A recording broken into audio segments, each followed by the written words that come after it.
एक साल 31 मई 2023 से लेके मई 2024 तक आपने प्रेयर की है और उस प्रार्थना के बाद आपने देखा है ये कि सारा सिचुएशन, सारी सिनेरियो, सारा कुछ बदल चुका है इंडिया में।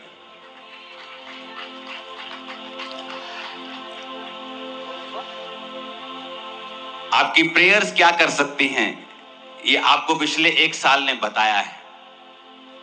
मैं तो आपको बताता ही रहता था कि मेरी लाइफ में सबसे बड़े बदलाव से पहले परमेश्वर ने मेरी प्रार्थना में अगुवाई की है। 6 घंटे, 8 घंटे, 7 घंटे रोज।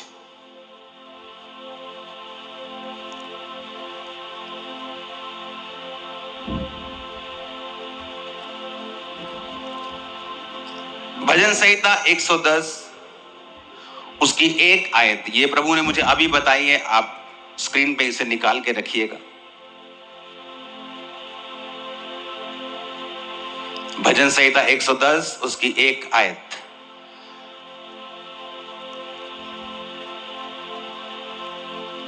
हालेलुया।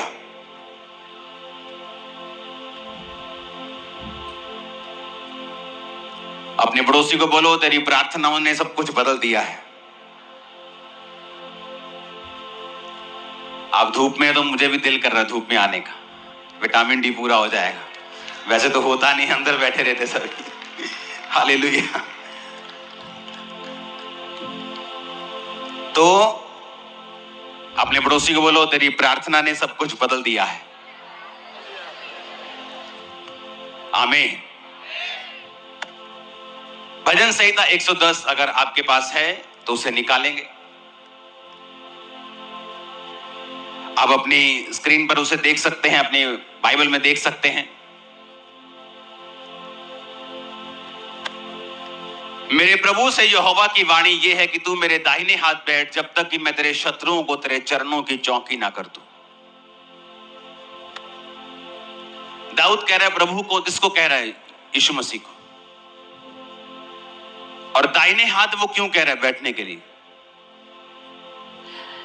बाइबल में जब भी दाहिने का, बाहिने का जिक्र आता है, नंबर्स का जिक्र आता है, उसके पीछे एक आत्मिक मतलब होता है। तो इसीलिए जब शारीरिक बंदे इस बाइबल की एक्सप्लेन करने की, बाइबल को कोशिश करते हैं, तो वो फेल हो जाते हैं और दुनिया उनका उपहास करती है, उनका मजाक उड़ाती है, क्योंकि उनको ये नहीं मालूम कि बाइबल वही व्यक्ति उसी तरह से कोट कर सकता है जिसके पास पवित्र आत्मा हो, और पवित्र आत्मा उसी के पास है जिसने पापों से मन फिराया और तौबा की हुई है। हालेलुया।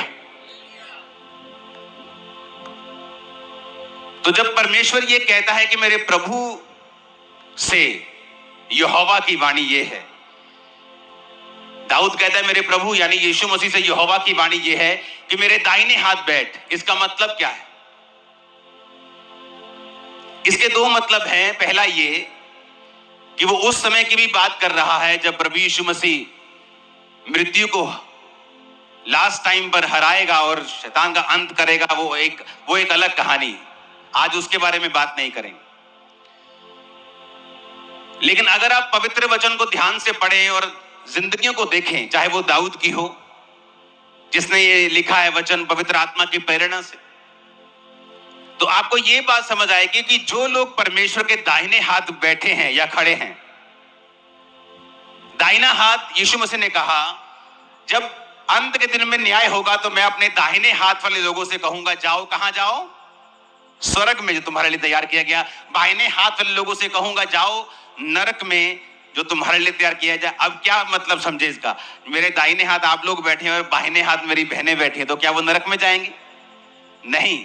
इसका आत्मिक मतलब यह है कि दाहिने हाथ वाले लोग, परमेश्वर उनको कह रहा है जो परमेश्वर के अंग संग चलते हैं, जो परमेश्वर के साथ वफादारी के साथ चलते हैं। और बाहिने हाथ वाले लोग, परमेश्वर उनको कह रहा है जो परमेश्वर के वचन को जानते हुए भी उसके वचनों पे नहीं चले, जिन्होंने पाप को नहीं छोड़ा, चोरी को नहीं छोड़ा, व्यभिचार को नहीं छोड़ा, परमेश्वर के काम को सीरियसली नहीं लिया,